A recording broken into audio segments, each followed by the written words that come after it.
Hi hello నమస్తే welcome to our channel. నేను అంకిత. So ఇప్పుడు బాలకృష్ణ గారు ఇండస్ట్రీలోకి వచ్చి 50 ఇయర్స్ కంప్లీట్ చేసుకున్నారు. సో ఈ సందర్భంగా సినీ ఇండస్ట్రీ మొత్తం ఒక పెద్ద ఫంక్షన్ అయితే చేయబోతుంది. సో ఈ ఫంక్షన్కి పెద్ద పెద్ద బడ హీరోస్ హీరోయిన్స్ అందరు రాబోతున్నారు. అలాగే ఈ ఈవెంట్కి కొంతమంది హీరోస్ వస్తున్నారా రావట్లేదన్న డౌట్ అయితే చాలా మంది ఉన్నారు. మెయిన్ దాంట్లో చూసుకుంటే నాగ్ తారక్ అసలు ఈ ఈవెంట్కి వస్తున్నారా రావట్లేదా అని చాలా మంది ఫ్యాన్స్ అయితే ఒక క్వశ్చన్ మార్క్ ఉంది. సో అయితే మనం ఈ విషయం డిస్కస్ చేయడానికి మనతో పాటు సినీ క్రిటిక్ యజ్ఞమూర్తి సార్ ఉన్నారు. ఆయనతో మాట్లాడదాం. Hi sir. హాయ్ అంకిత.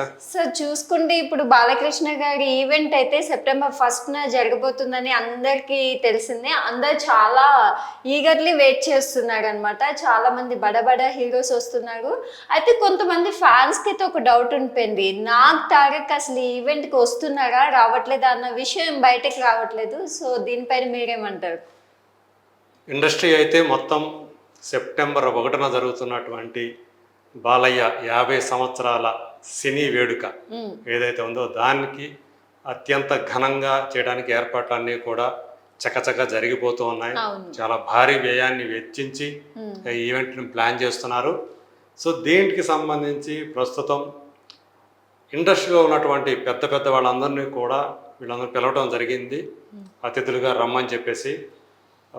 మరి ఈ అతిథుల్లో నాగార్జున, జూనియర్ ఎన్టీఆర్ ఈ ఇద్దరు ఉన్నారా లేదా, వాళ్ళు వస్తారా రారా అనేది ఇప్పుడు చాలా మందికి ఒక క్వశ్చన్ అయిపోయింది, ఒక పెద్ద ప్రశ్నార్థకం లాగా మారింది. మనందరికీ తెలుసు, సో ఎన్ కన్వెన్షన్ కూల్చివేత తర్వాత హైడ్రా. సో నాగార్జున మరి బయటకు వస్తారా అనేది చాలా మందిలో తొలుస్తున్నటువంటి ఒక ప్రశ్న అది. మరి అంతేకాకుండా బాలయ్య బాబు హోస్ట్గా వ్యవహరించబోతున్నటువంటి అన్స్టాపబుల్ సీజన్ 4 దాంట్లో కూడా నాగార్జున గారు తన కుబేరా సినిమా టీంతో కలిసి పార్టిసిపేట్ చేస్తారని వార్తలు వస్తూ ఉన్నాయి. సో మరి ఈ రెండు అంటే ఇప్పుడు దానికి వస్తారా అలాగే ఈ ఈవెంట్కి వస్తారా నాగార్జున గారు అనే విషయంలో సో ఇప్పుడైతే ఒక డైలమా అనేది నెలకొని ఉంది. మనందరికీ తెలుసు ఎన్ కన్వెన్షన్ కూల్చివేత అనేది చాలా పెద్ద ఇష్యూ అయింది. అది సో ఎందుకు నాగార్జున గారి ఎన్ కన్వెన్షన్ని కూల్చేశారు అనే దాని మీద, అంటే చెరువులను కబ్జా చేసి అనేక కట్టడాలు ఈ హైదరాబాదు నగరంలో దాని చుట్టుపక్కల కూడా వెలిశాయి. అందులో ఎన్ కన్వెన్షన్ ఒకటి మాత్రమే. సో పైగా అది నాగార్జునకు సంబంధించినటువంటి సెంటర్, కన్వెన్షన్ సెంటర్. అలాంటప్పుడు మొట్టమొదట ఆయన నిర్మాణం, ఆయన ఏదైతే ఆయన బిజినెస్లో ఆల్మోస్ట్ ఒక 10% పార్టిసిపేషన్ ఉందో ఎన్ కన్వెన్షన్కి, దాన్ని టార్గెట్ చేసుకొని హైడ్రా అధికారులు అలాగే ముఖ్యమంత్రి రేవంత్ రెడ్డి ఎందుకు కూల్చేశారు అనేది చాలామంది చాలా రకాల థీరీలు చెప్తున్నారు. సో అందులో నేనైతే ఒక్క ఇంచు కూడా, ఒక్క సెంటు కూడా నేను ఫుల్ ట్యాంక్ లెవెల్ని ఆక్యుపై చేయలేదు. అంతా కూడా పట్టా ల్యాండ్లోనే నేను నా ఎన్ కన్వెన్షన్ సెంటర్ని నిర్మించాను, ఆ భవనాన్ని నిర్మించాను, అందులో ఉన్నటువంటి నిర్మాణాలు ఏవైతే అవన్నీ అని చెప్పి నాగార్జున గారు వివరణ ఇవ్వటం జరిగింది. సో ఆయన స్టే కూడా తెచ్చుకున్నారు ఫర్దర్గా ఎలాంటి డిమాలిషన్లు జరగకుండా. బట్ ఈ లోపలే జరగాల్సిన నష్టం జరిగిపోయింది. సో ఆయన స్టే తెచ్చుకునే లోపలే హైడ్రా అధికారులు అక్కడ ఏదైతే 3 ఎకరాల స్థలంలో కట్టారని వాళ్ళు ఏదైతే ఆరోపణ చేస్తున్నారో ఆ 3 ఎకరాల స్థలంలో ఉన్నటువంటి నిర్మాణాలను వాళ్ళు కూల్చేశారు బుల్డోజర్లతోటి. సో ఇప్పుడు మరి నాగార్జున గారు ఏం చేయబోతున్నారు ఇలాంటి ఒక క్లిష్ట స్థితిలో? సో ఆయన ఈ ఈవెంట్కి, బాలయ్య ఈవెంట్కి వస్తారా అనేది ఒక క్వశ్చన్ మార్క్ ఉంది.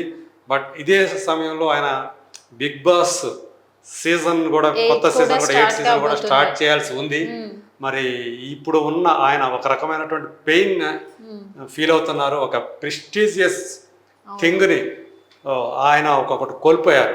సో ఆయన దాంట్లో ఒక ప్రాపర్టీని కోల్పోయారు. సో అలాంటి సిచ్యువేషన్లో ఆయన వస్తారా రారా అనేది క్లారిటీ రావాల్సి ఉంది. ఆయన సైడ్ నుంచి ఇంకా మనకు సమాచారం అందలేదు. ఇంకొక వైపు చూసుకుంటే తారక్, సో తారక్ కూడా ఆయన కూడా ఆల్రెడీ పిలిచారు. ఈ కార్యక్రమానికి రమ్మని చెప్పేసి సో మామూలుగా పిలిచినప్పుడు ఎవరైనా సరే వస్తామని చెప్తారు కాబట్టి ఆయన కూడా వస్తామని చెప్పేసి అన్నారు. ఓకే. కానీ వస్తారా రారా అనే సందేహాలు మాత్రం అందరిలోనూ ఉన్నాయి. సరే, ఎందుకు ఈ డౌట్ అంటారు? మొదటి నుంచి కూడా అంటే బాలయ్య నందమూరి ఫ్యాన్స్ అనేవాళ్ళు తారక్ని కొంచెం దూరంగానే ఉంచుతున్నారు అనే అభిప్రాయం చాలా మందిలో ఉంది.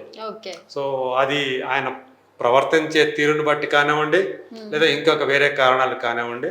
బట్ ఇక్కడ అంటే సీనియర్ ఎన్టీఆర్ ఫ్యాన్స్ దగ్గర నుంచి బాలయ్య బాబు ఫ్యాన్స్ దాకా వీళ్ళకి అలాగే జూనియర్ ఎన్టీఆర్ ఫ్యాన్స్ ఎవరైతే ఉన్నారో వాళ్ళకి మధ్య తేడా ఉంది. ఆ ఫ్యాన్స్ వేరు, ఈ ఫ్యాన్స్ వేరు అన్నట్లుగా ఒక వాతావరణం నెలకొని ఉంది. ఎందుకంటే బాలయ్య బాబుకు స్నేహితులైనటువంటి కొడాలి నాని, వల్లభనేని వంశీ ఇద్దరు కూడా ఆయనతో అదుర్స్ అనే సినిమాని ప్రొడ్యూస్ చేశారు జూనియర్ ఎన్టీఆర్ తోటి.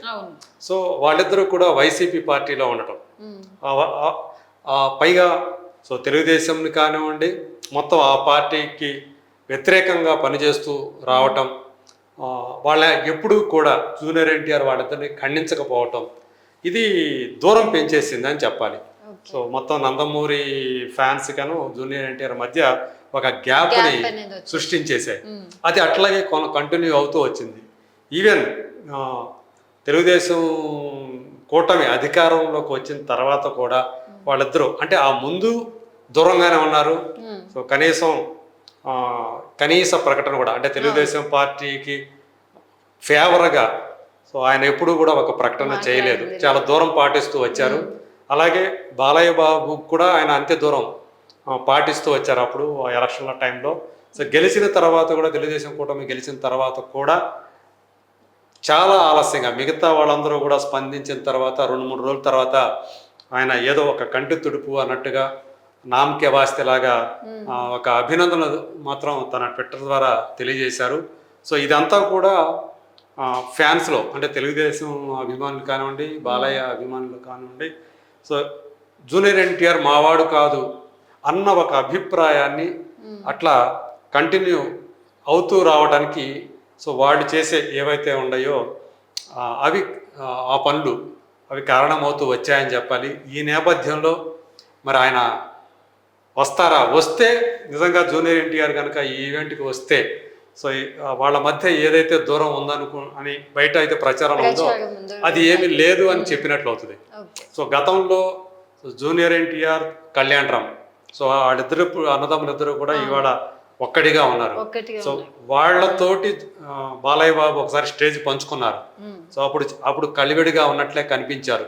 కానీ తర్వాత కొన్ని ఫంక్షన్స్లో కానివ్వండి అంటే వాళ్ళ ఫ్యామిలీ ఫంక్షన్స్లో వాళ్ళ మధ్య దూరం ఉంది అన్న అభిప్రాయం కలిగేలా అక్కడ వాళ్ళ వ్యవహార సరళి కనిపించింది. సో దాన్ని బట్టి ఇప్పుడు జూనియర్ ఎన్టీఆర్ బాలయ్య బాబు ఈవెంట్కి రావటం మీద చాలా సందేహాలు ఉన్నాయి. కానీ జూనియర్ ఎన్టీఆర్ కనుక వస్తే ఖచ్చితంగా ఇది వాళ్ళిద్దరి మధ్య దూరం తగ్గిపోవడానికి కారణమవుతుంది. సో ఫ్యాన్స్ కూడా కొంత అంటే ఇప్పుడు నందమూరి ఫ్యాన్స్ తారక్ మీద కొంచెం కోపంతో ఉన్నట్లుగానే ఉన్నారని చెప్పాలి మనం. సో వాళ్ళ కోపం తగ్గినట్లుగా కూడా అవుతుంది. సో ఆయన కనుక వస్తే చూస్తే బాలకృష్ణ గారు ఇండస్ట్రీకి వచ్చి 50 years కంప్లీట్ చేసుకున్న ఈవెంట్ కాబట్టి అందులోకి తారక్ గారికి సొంత బాబాయ్ కూడా, మరి ఎంతవరకు వచ్చే అవకాశాలు ఉంటాయి? అదే అంటే 50-50 అనే చెప్తాను నేను ఇక్కడ. ఓకే. సో ఎందుకంటే మిగతా అందరూ కూడా అంటే ఇప్పుడు మనం చెప్పుకుంటున్నాం కాబట్టి నాగార్జున ఉన్న సిచ్యువేషన్ ఆయన వస్తారా రారా అనేది ఒక డౌట్ఫుల్గా ఉంది. బట్ అలాంటి స్థితిలో కూడా ఆయన వచ్చే అవకాశాలు ఎక్కువగా ఉన్నాయి ఇక్కడ. ఎందుకంటే బాలయ్యకి ఆయనకి మధ్య ఈ మధ్య కాలంలో దూరం పెరిగింది. సో ఈ మధ్య వాళ్ళిద్దరు కలవల, వాళ్ళిద్దరు రెండు వర్గాలుగా అయిపోయారు అన్న ఒక ప్రచారం నడుస్తూ ఉంది. సో ఈ నేపథ్యంలో తను ఖచ్చితంగా రావాలి అని అనుకుంటున్నారని చెప్పి ఇప్పుడు దాకా మనకి వార్తలు అయితే వచ్చాయి. కాకపోతే ఇప్పుడు తను ఉన్న ఏదైతే ఫేస్ చేస్తున్నారో ఒక క్రిటికల్ సిచ్యువేషన్ ఏదైతే ఫేస్ చేస్తున్నారో ప్రభుత్వంతో ఆయనకి ఇబ్బందులు ఎదురవుతున్నాయి. సో ఈ నేపథ్యంలో మరి వస్తారా రారా అనేది ఒక డౌటు. బట్ ఆయన రావాలి అనే ఆయన ఆశిస్తున్నారు. వస్తే వాళ్ళిద్దరి మధ్య కూడా సో దూరం తగ్గిపోతుంది బాలయ్య బాబు బాగుండేనండి నాగార్జున మన మధ్య. సో ఇట్లా ఓవరాల్ గా ఒక పూర్తి ఒక సుహృద్భావ వాతావరణం ఈ వేదిక ఆ వాతావరణానికి ఆలంబనగా నిలుస్తుందని చెప్పాలి. ఎందుకంటే ఇప్పుడు దాకా మొత్తం అందరూ కూడా స్టార్స్ అందరూ కూడా కలిసినటువంటి ఈవెంట్ ఈ మధ్యకాలంలో జరగలేదు. ఇది లేదు. సో అలాంటి ఈవెంట్గా ఇది ఒక రికార్డులకి ఎక్కే అవకాశం ఉంది. సో దానికి బాలయ్య బాబు 50 సంవత్సరాల సినీ జీవిత వేడుక అనేది దానికి కేంద్రంగా నిలుస్తుంటే అంతకు మించి ఇంకా కావాల్సింది ఏముంది.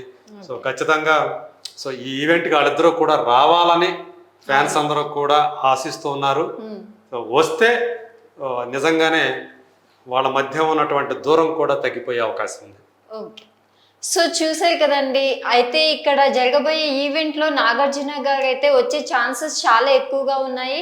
అలాగే ఎన్టీఆర్ కూడా వస్తారని ఆశిస్తున్నాము. సో ఫైనల్గా అయితే మనందరం సెప్టెంబర్ 1న ఈ ఈవెంట్లో పెద్ద పెద్ద హీరోస్ అందరూ కలిసి ఒకే స్టేజ్ పైన మనందరం కనుల విందుగా చూడాలని ఆశిద్దాము. సో నెక్స్ట్ మరొక ఇంట్రెస్టింగ్ టాపిక్తో మీ ముందుకు వచ్చేస్తాను. Until then watch hour